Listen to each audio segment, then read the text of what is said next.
Spring 1941, Cape Girardeau, Missouri. A Baptist minister gets a call in the middle of the night. There's been a crash. They need someone to pray over the victims. When he arrives, it isn't a plane, it isn't a car. It's a spaceship with 3 bodies. Aliens. He prays over them anyway. Then the military arrives, and everyone is told to forget what they saw. This is the Cape Girardeau crash, 6 years before Roswell. Will you believe? Let's get into it. Welcome to another episode of Mostly True Alien Stories. UFO sightings. Many Americans have wondered about the dangers of unknown objects. Scientists in Mexico pulling back the curtain. We need to save ourselves.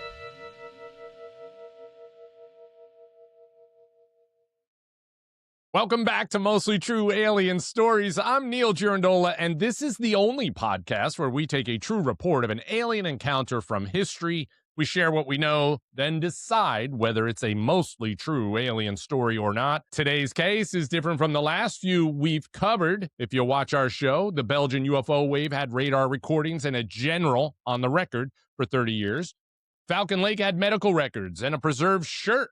And those cases had institutional weight behind them. But today's report has a minister, a deathbed confession, and a photograph nobody can find. That doesn't mean nothing happened. It means we have to hold this one a little differently, and we're going to do just that and do it honestly, if you will. This is the Cape Girardeau crash, America's first Roswell, spring of 1941, 6 years before the event that became the most famous UFO case in history.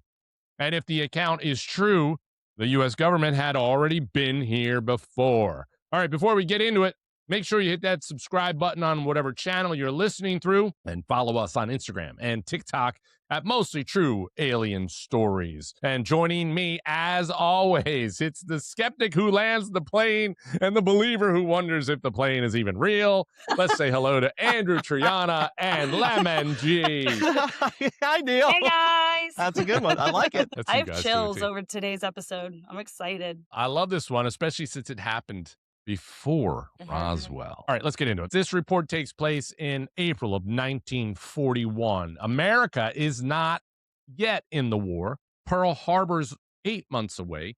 Europe is burning. The United States is watching from a distance, building up its military, and we're deeply anxious about what's coming. In Cape Girardeau, Missouri, however, a small city on the Mississippi River in the southeastern corner of the state, Reverend William Huffman has just taken over as pastor of the Red Star Baptist Church. He's been there a matter of weeks, and he's new to town. And then one night in the spring of that year, the report says April, though the exact date is not confirmed. So Huffman gets a phone call. There has been a crash, he's being told, outside of town. A car is coming to pick him up because someone needs last rites at the crash scene. So Huffman is driven approximately 10 to 15 miles outside of Cape Girardeau toward a rural field outside a small town called Chaffee. And when he arrives, what he sees is not what he's told to expect. It's not a plane. It's not a conventional aircraft of any kind. It's not a car. It's a round disc-shaped craft, cracked open, partially on fire. Metallic debris is scattered across the field. Police and fire personnel already are at the scene. FBI agents are there, photographers, and he sees 3 figures. Whoa. 2 of them were dead. What? One was described as still alive, still breathing, when Huffman knelt beside it. And his explanation was they were approximately 3.5 to 4 feet tall, gray-skinned, large heads, large eyes, hairless, no visible ears, almost no mouth, and they had 3 fingers. Huffman later described seeing hieroglyphic-like writing on the interior of the craft. So he sees all this, but he still prays over these guys anyway. Whoa. Prays over all 3 of them. Wait, can we talk about that for a second? Because I feel like, he's a man of faith. He's, part of the church. That must really shake him in that moment. Oh, I mean, think about it. He has no context of what he's looking at. There's nothing he understands. And I'm going to say this probably a couple times. If this is 6 years before Roswell, this is the first time anyone's ever seen anything like this. Oh my gosh, yeah. If you want to put it in perspective. So, and then here's this guy who's new to town and they drag him out there to pray. He thought he was going to pray over bodies. and he's not sure what he's looking at. Yeah, and and not sure what the scene is that he's seeing. And he still does. He still prays over these bodies. He can Still still does it. recognize that they have right. died, and he's still going to pray for them. That's his amazing. job. Mm. Got to do it. Crossover children, all are welcome. All are welcome. God bless us, everyone. Whoa. That's All right. Poltergeist, the little old lady in Poltergeist. Yes, all Oh. right. All right. Shortly after Huffman's arrival, military personnel appeared on the scene. So they're not there yet. They just show up now. And everyone present, police, the fire department, the photographers, Huffman, were sworn to secrecy. You must swear to secrecy, That's a lot guys. of people. Everyone. Don't tell anyone A Don't lot tell of anyone. people sworn about to the ship. secrecy. No, not about Yeah. the ship. I'd tell my boyfriend right away. Well, remember, too, guys, this is a situation that if we're going to remember before Roswell, this technically is the first time anyone's ever had to deal with this on American soil, as far as we knew.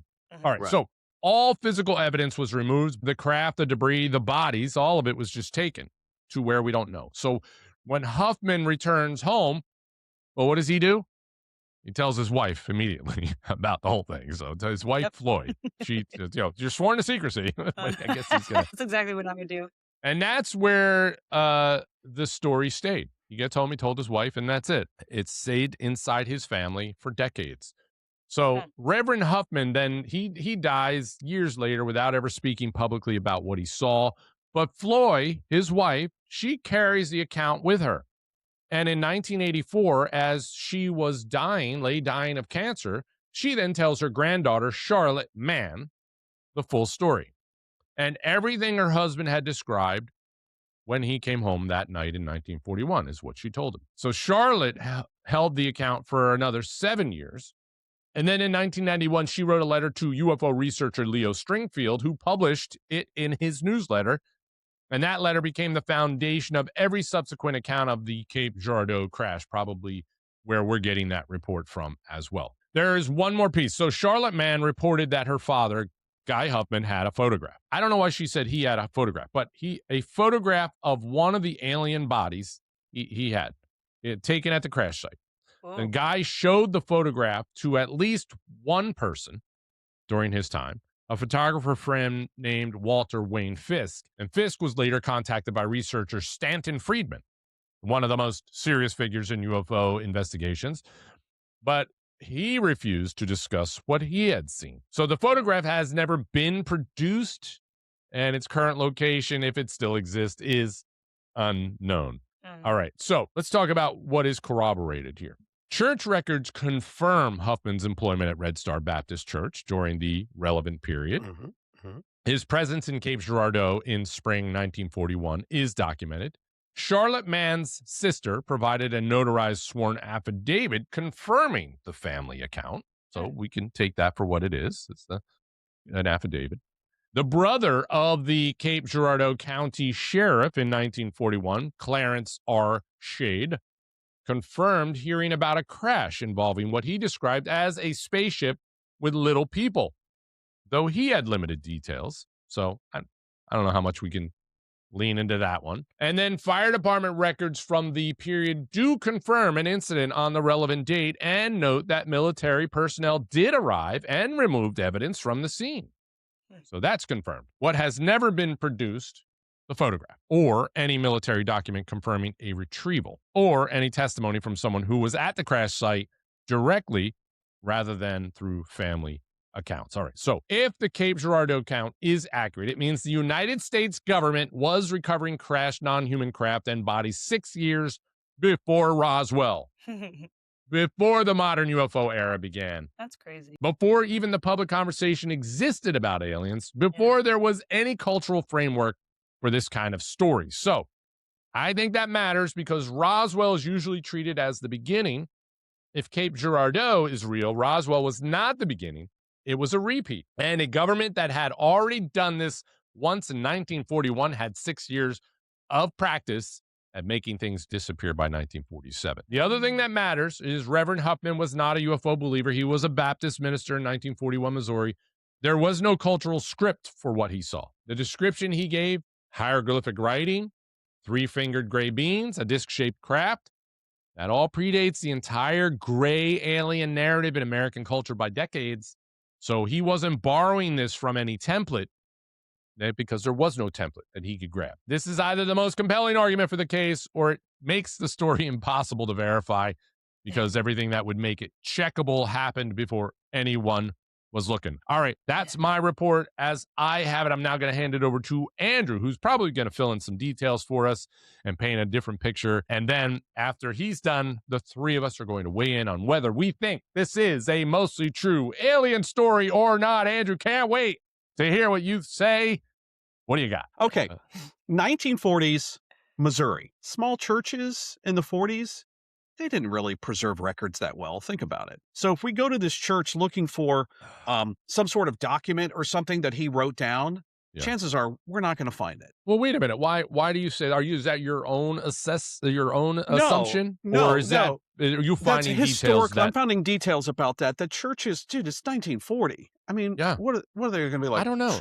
Aren't churches notoriously good? Aren't churches? So yeah. Yep. Or is that typing? They're typing.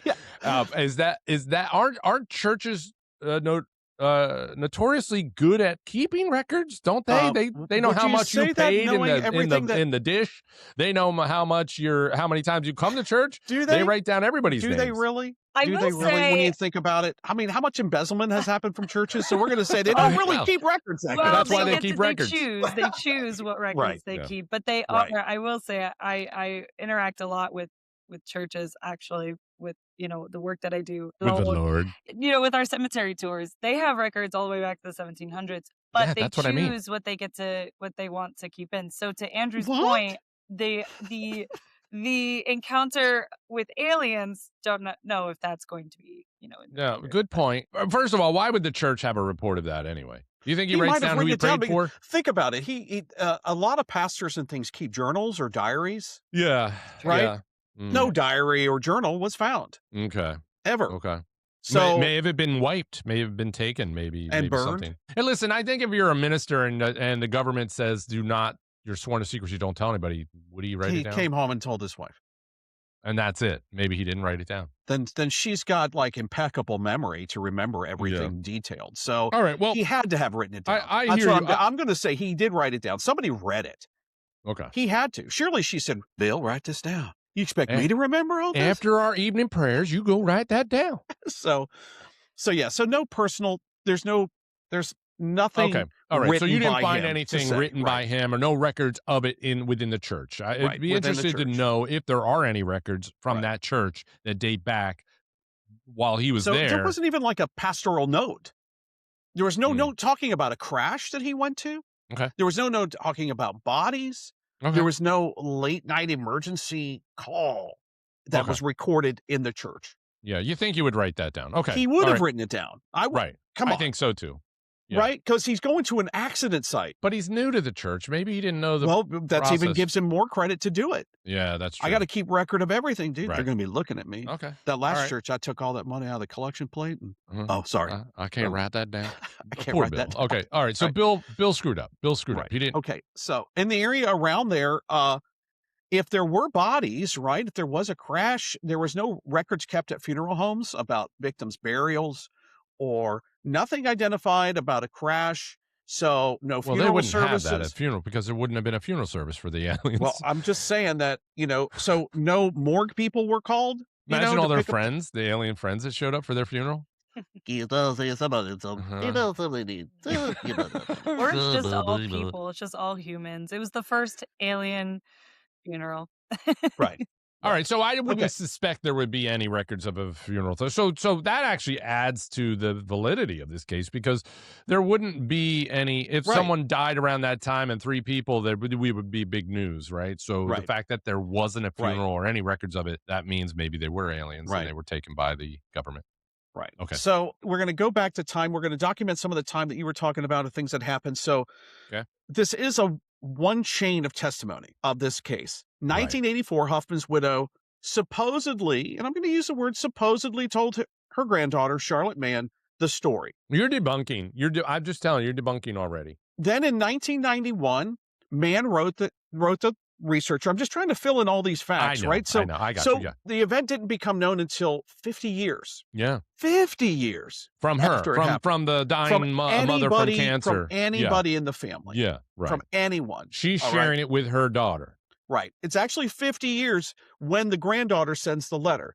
She told her on her deathbed in 84. That was 7 years later, right? 7 years, 91 makes it 50 years. So it's a 50-year celebration of the alien crash that might have happened or might not have happened. Did the daughter, the profit from this? The granddaughter? No. Anybody? No. Nope. Okay. All right. Just looking so there's for no motive. money being made. Looking for right? motive, Just this thing, right? So we consider this a secondhand story to a third-hand story. Right. And we prefaced that from the beginning of the report. Right. But I'm wondering, though, I get the mother going to her deathbed with it and then sharing it with her daughter to get it off her chest. I understand that. You know, we don't have to dive deep into that. But what I don't understand is why the daughter then hands it to the granddaughter and then there was a pause for 7 years. Like, what was the antithesis for the granddaughter to let it out 7 years later? It's grandma to granddaughter. So the mother, she never told her actual daughter. She never told the granddaughter's mother. Oh, that's the It went from Huffman to his wife to the granddaughter. Charlotte's a granddaughter. So it skipped a whole generation. It skipped a whole generation. Like, why didn't she tell her kid, Charlotte's mom? All right, or Charlotte's dad. Maybe she just maybe she had a falling out with her other kids, but maybe she didn't like her But kids. she had maybe a relationship loved her with her granddaughter. Well, it also just feels like I know my mom. It doesn't feel like it was the most. I mean, yes, she took it to her deathbed. Yes, it sounds like that she was saying the story on her deathbed, which makes it feel more significant than maybe it was. Like, maybe it didn't completely impact their lives and families. So she just said, "Oh wait." I need to tell someone this before I die because it's cool. And then the granddaughter was like, 7 years later, she's like, oh, she meets someone that then she could tell. And it just was happenstance of when it came out. And I just, that was, all of it is kind of odd, but I get deathbed confessions, but I always, my vision is always, they're right. Come closer. Come here. Yeah. Closer. Yeah, it sounds very dramatic. Aliens. Yeah, that's what I'm picturing. And maybe it wasn't like that. Maybe she knew she had cancer. She's like, listen, I want to tell you something. Yeah. Yeah. Anyway, but now Skywalker. But anyway, I don't know why Charlotte waited 7 years before she told someone. Do you have any information on that? Why, Andrew? I do not know. Well, who did she tell? No idea. Who'd she tell?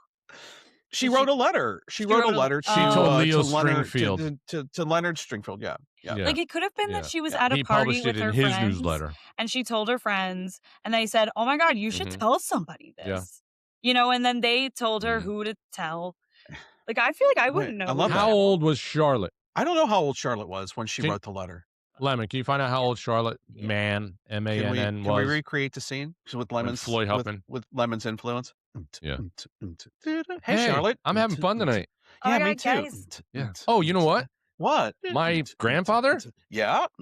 He saw aliens. What? Yeah. You're kidding. Who's the DJ? Who is this DJ? Oh hey, my Mr. DJ. You need to tell somebody that. For my grandpa who's dead. You need to tell the government or something. I'm going to write a letter. I think I'm going to write a letter. To someone. All right. So the grandmother, Floyd, shares this with Charlotte. Charlotte waits another 7 years. This is 84. And then another 7 years in 91. In 91, she then shares the story with this Leo Stringfield. Right.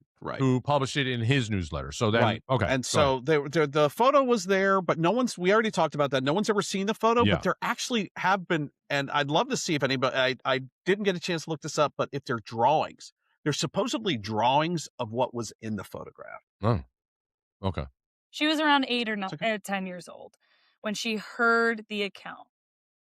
She is between 8 so in and 84, she was 10. We'll say she was 10, and then when she was 17. 17, when she became an adult, is when she shared the story again. Well, she got married at 14. It's a Missouri boy. So that already, I mean, how many 8-year-olds are going to relay the story cleanly 7 years later? So she's. Are you debunking this? Stop. Stop.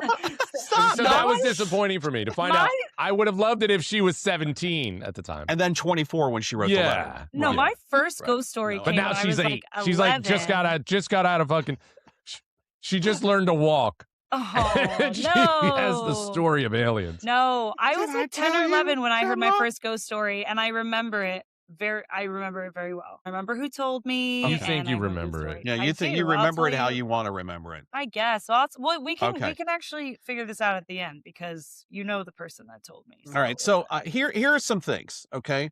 Here are some Mhm. things. In 1941, near Scott County, which is that area, there Yeah. was a reported plane crash. Oh, okay. And there were reports of large military convoys moving through that area that year. Cool. Well, you're saying plane crash, but do we know definitely is a plane crash? They said it was a plane crash. There's no and there's still, it's so vague. There's no documentation of that. That Because- was just one of the things that came up. Because the plane crash and then the reports of government moving in may not be the same two Right. reports. They may be a separate thing. So there was Right. reports of government coming in, but there's also a Right. plane crash So around the same time. it might not be directly tied to a UFO crash, and we know that World War II military activity was happening, so they were moving That's things true. around. So that That's true. convoy That's true. could mean nothing. Now, Right. what we do know is that even if this was a secret military event, there's usually some sort of paper trail. Always when you dig into this, there's but some, unless it was aliens. right. Because that we know from all the stories we tell that paperwork is never around.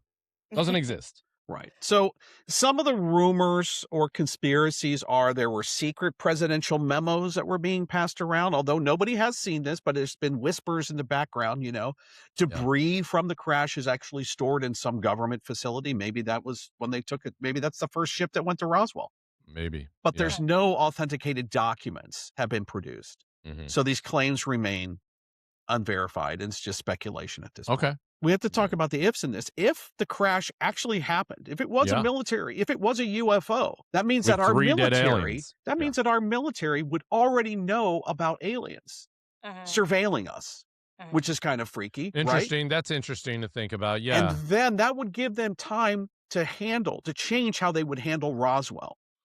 That would give Right. them 6 years to think about, well, if another That's thing right. crashes, how are That's we right. going to tell it? Yes. Oh, we'll say it's a weather balloon with mannequins inside. Sure. That's why I think they were able to kind of screw up Roswell, and make this fictional story. Wait a minute. Make up the story about Roswell, you mean? Yeah, with the what they weather came up balloon. with It the was a weather weather balloon and balloon, stuff. and Yeah, they had yeah, the sure, material, right? Because we know that the material there took its shape back and all the Well, cool stuff. let's talk about that for a second because this Girardeau incident, if this was the first time on American soil that they've come across aliens, Right. and UFOs, they wouldn't know what to do if it was the Right. first time, right? So they probably, if the government knows we got to take these things. Don't say nothing. How's the government know that we need to take this and tell everyone not to talk about it? That means that they've had incidents before. Yeah, they've been looking into it. They've been looking into it's it. a or fringe they've, event. they've noticed them flying overhead and stuff, Now, here's where you talk about records, right? So the fire department, because we talk about it, because we think about that picture that Stephen Greer posted that was he's doing these reenactment pictures, right? So, Yeah, for our listeners who didn't catch the last episode, we talked about this is the reason we're doing this episode is Right. the Cape Girardeau because Thanks, Stephen Greer. Stephen Greer is recreating UFO crash scenes and selling them or putting them on his He's disclosure gotta make site. Money for So his that's drug what habit. brought our attention to this, and that's why Andrew brought up the picture of Greer. Okay. Here's what we should expect. If this was a major crash, Mhm. whether it's a plane crash or a UFO, some sort of large impact with responders, not just any responders, multiple responders, military, police, government, they're all there, right? Yeah. Fire, wreckage, Right. there'd be an incident log. There was an incident log that they did go to a crash site. No one's seen them. There's no dispatch records. There's no newspaper report. There's no nothing. So the government was able to come in and cover everything up. What? Remember, the They've gov- done it before, It right? is Right. 1941. I mean, they Right. probably could control things a little easier then. It's not like Right. social media. Okay. All right. No, I'm not arguing with you. I'm just telling the other side of it. There is a possibility they could Right. stop that from happening in a small town.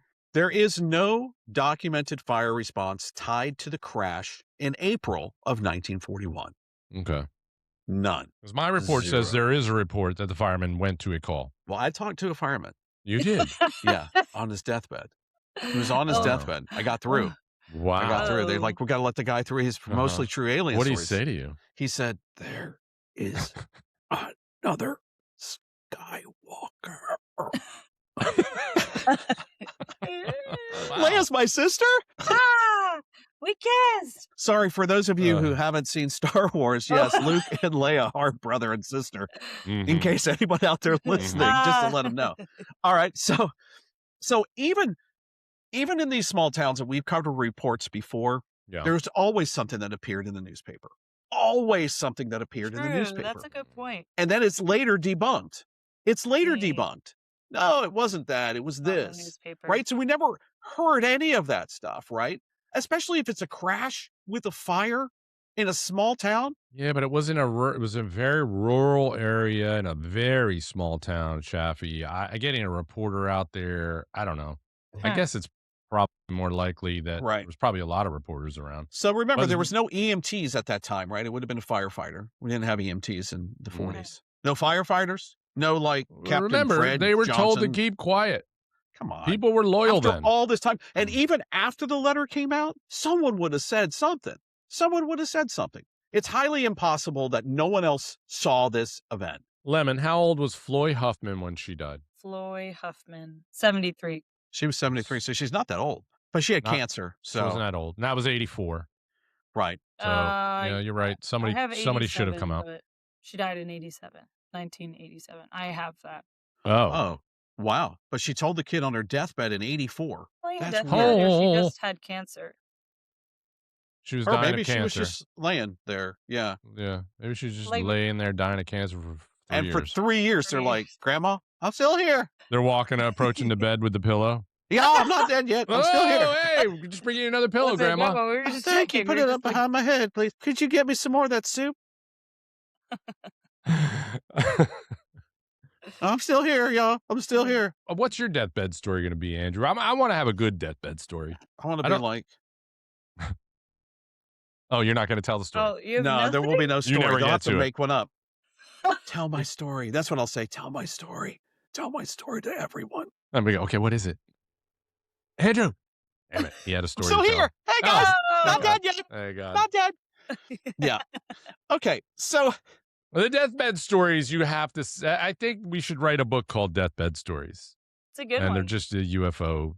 They're on all UFO or something Right, all that- like paranormal UFO related deathbed stories. Oh, I have Right. chills. That's a good idea. So I'm writing that. I like Writing that. that. I like that idea because that Yeah.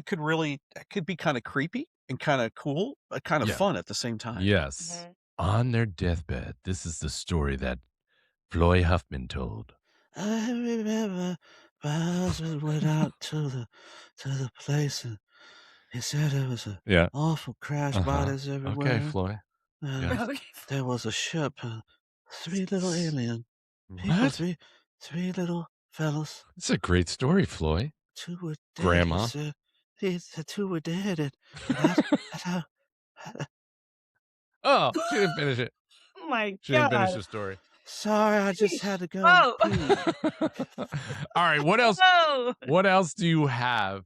What else do you have on this? Okay, so digging deep of what would have investigated this, as far as from a government standpoint, Yeah. there was an organization called the Majestic 12 or the Majestic MJ12. 12, baby. Yeah. Right. This is pre-Project Blue Book, right? So And this they is say what- the Majestic 12 doesn't exist, but they still exist. Yeah, of course they do. Yeah. Wait. I just got a text message that said they don't exist. Oh, okay. They said be They quiet. texted me. They They said do. quiet. I'm a part of the Majestic. Now, Cool. I bring up Majestic 12 for the 40s for a particular reason because they were pre-Project Blue Book and everything. But Yes. unfortunately, Majestic 12 was not formed until 1947. So why are they involved in this somehow? It probably would have been because their job is to study and recover UFO technology and bodies. Okay. So this could have been pre-Majestic 12. Well, They're this known happened- they're known to analyze forgeries and hoaxes. That's what they're Yes. there for, Yeah. right? And this event happened in 1941. So 6 years later, if they formed, they're probably looking at past events or anything to look into it. Right. And maybe this was one of the Yeah, so we'll things they call this a looked into. prequel to MJ-12. That's what we'll call it. Yeah, MJ-12. MJ-12. So, if there was a crash there, and it was the first U.S. crash retrieval, Yeah. right? This could have been the reason that they were formed, that they were actually decided, Yes, hey good guys, point. we got to make a group because this isn't going to be the first time, and it's surely not going to be the last time. Well, was Majestic 12 a government agency, or was Majestic Yes. 12? No, it was a government agency. It wasn't a government. It was a government agency. Maybe Okay. at first it wasn't. Maybe it was just like MUFON. Yeah, I thought it was. I thought originally Majestic 12 was not government. I thought that we were formed by like. And okay, I see where you're going with this. It's an allegedly top U.S. government group. I thought it was like the Knights of Columbus. You know what I mean? It was like who are the guys that? Like the Freemasons or something like that. Yeah, it's like that. Like the Freemasons formed it. I thought if we had someone that could look that up, then I check knew it see what already. I Majestic did 12. look it up. Well, and I knew that I knew the names because I'm so smart. Andrew's completely correct. It wasn't. There's no evidence that it was ever a real U.S. government agency. Allegedly, a secret committee of 12 officials created in 1947 and sometimes tied to Harry S. Truman to manage UFO recoveries after the Roswell incident. So, if MJ-12 was associated with this in any way, there is no papers that mention Cape Girardeau, a 1941 crash. Right. Not like they did for Roswell. Okay, so we have to look at that all of that. So Cape Girardeau crashed 1941, MJ-12 formation in 1947. So this could have been part of the precursor for this group to be formed. It could have been, yeah. And then the fact that there's not much or any paperwork on the 1941 incident, I still wouldn't look at that as saying, oh, why? I would say, well, they just didn't know what they were doing. So if we look at it just strictly what we have evidence, right? Mhm. The evidence. Mm-hmm.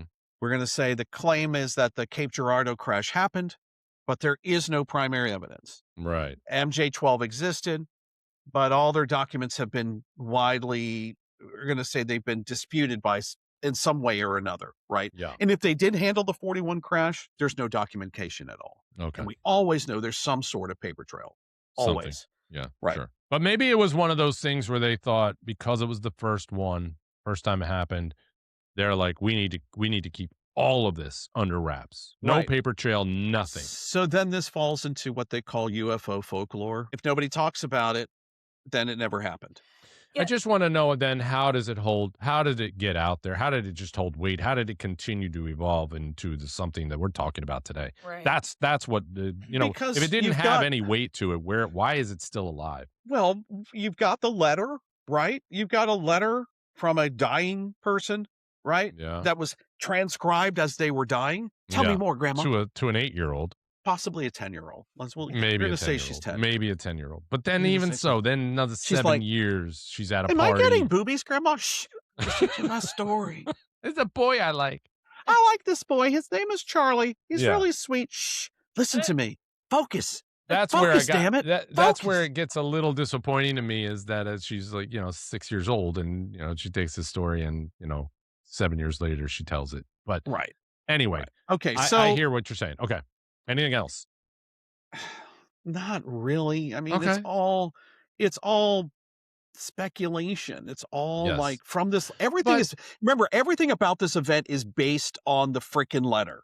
Yeah. And a photo that no one has seen. Right. But 60% of the stories we tell have only this amount of information. At least we have, hypnotic regression therapy. We've got stuff that's there. I think we need to just keep in mind, because it was 1941, and if we say this was the very first incident, with aliens on U.S. soil, maybe that has an excuse for all of this missing stuff. Right. Corroboration. Well, the other thing too is that they had no template to follow. Yeah.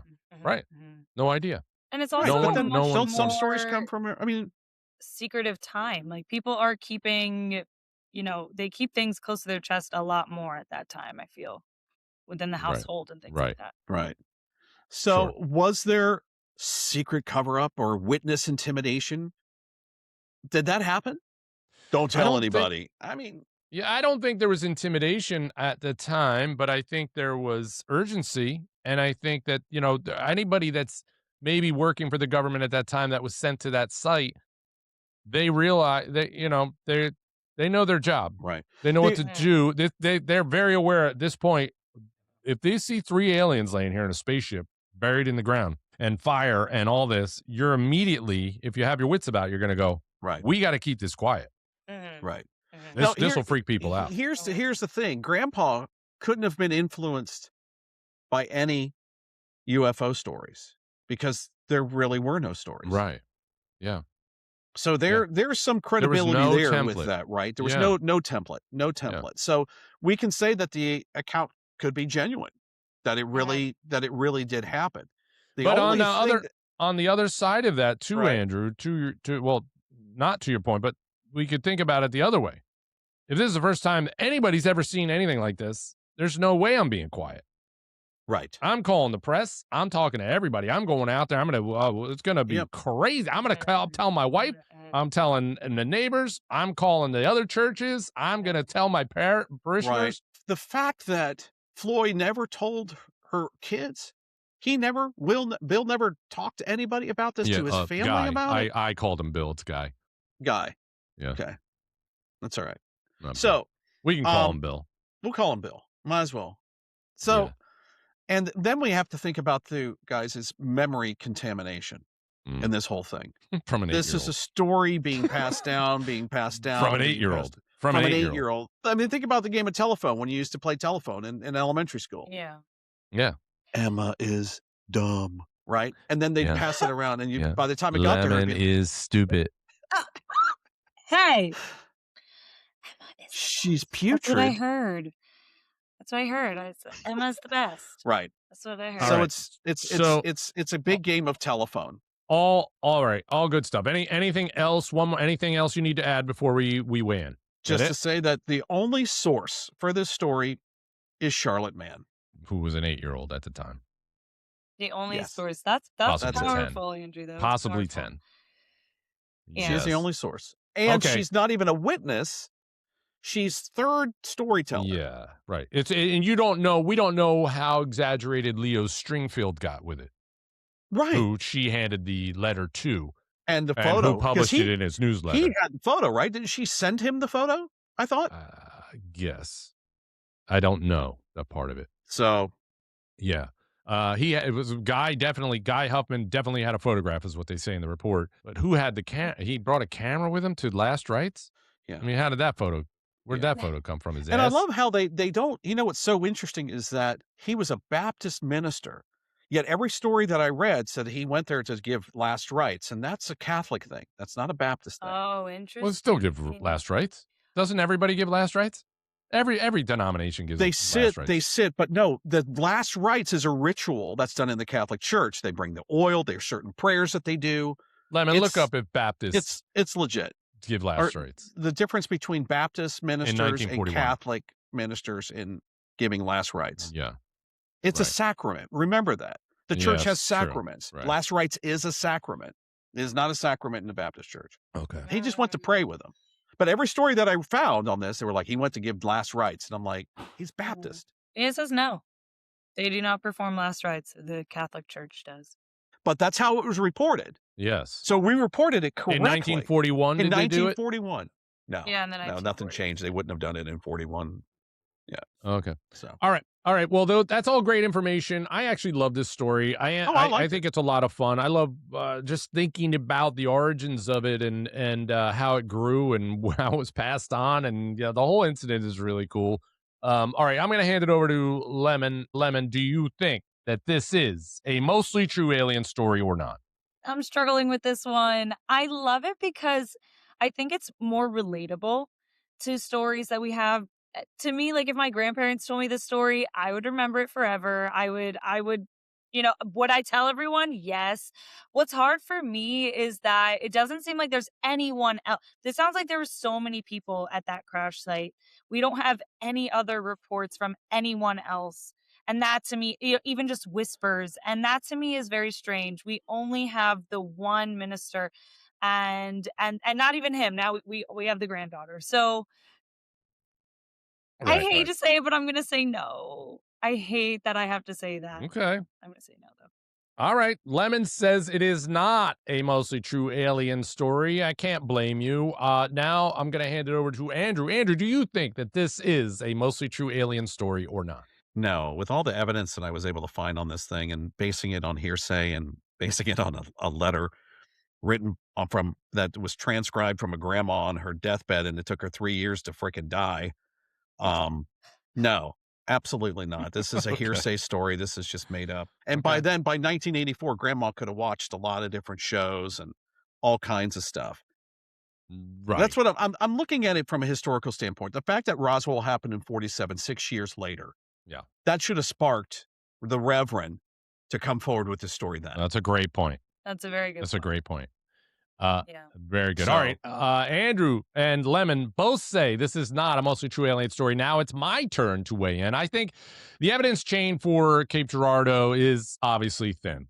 So the primary witness is dead. The account comes to us through his wife's deathbed confession from and then reported by his 8-year-old granddaughter 7 years later in a letter to a UFO researcher in 1991. And God knows what he did with the story, whether he elaborated upon it or not. There was a photograph, discussions of photograph that Guy took at the scene that has never been produced.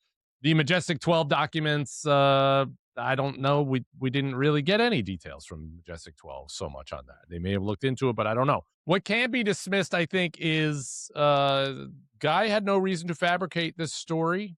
Neither did the grandmother and neither did the granddaughter, right? So I just don't know where, if you want to look at it that way, that's something to weigh in on. I don't know what they gained from that, and they carried it for 40 years, and then here we are. It's 50 years by the time the story actually gets out. I'm not sure what the motivation was there, so that leads me to believe, okay, part of this might be something. The fire department record, Andrew, you debunked that. You said there was no report of anybody going, but there was a crash. There were reports of government going somewhere to that same area, but we don't see any paperwork on that. All right.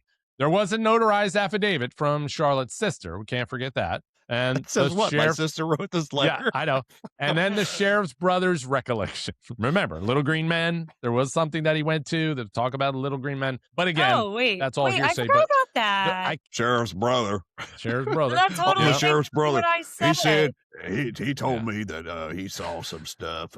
Oh, Little that- green guys. that kind of changes my answer a little bit, but whatever. Change it. It's fine. She's locked in. Can't change it. I'm locked in. You also have to consider that if this were happened, this alien event happened, and it happened 6 years before Roswell, they wouldn't know really how to handle it if it was truly the first time they were dealing with it.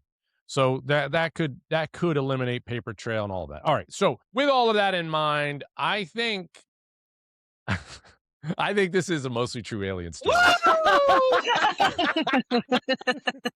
The corroboration is thin, but it's not absent. Corroboration doesn't even exist. It's like her sister. She got a notarized letter saying that my sister wrote that letter. I feel like there's no reason for them to make this up 50 years later. I think there was some family dysfunction there. I think the grandmother didn't have a relationship with her kids. She did with her granddaughter, and the granddaughter took that story and, handed it off. And that's what happened. I think this is a mostly true alien story. Andrew and Lemon say it is not a mostly true alien story. No way. No, I want to change my answer. I'm going back. I'm going to go back and say it is. You're going to go mostly I true? want to say it's mostly true because, listen, I really feel like I think their mistake actually was coming out and telling the story to the public, because at that point, everything was gone. At that point, it was like too far away. Like you can't, and everything's gone. And that's where she kind of made the mistake. Just let it be family stories and tell your friends. But maybe her friends were like, you need to tell somebody this because it was before Roswell. This is important. Like, this is historical. You need to tell somebody. So then she did, and that's where she made the mistake. And there's a possibility that because of the events of Roswell, they went back and eliminated Huffman's account that happened in Girardeau, Missouri. All right, Reverend William Huffman came home one night in the spring of 1941 and told his wife what he had seen. He never said it publicly. He never sought attention. He went back to his church and preached until he died.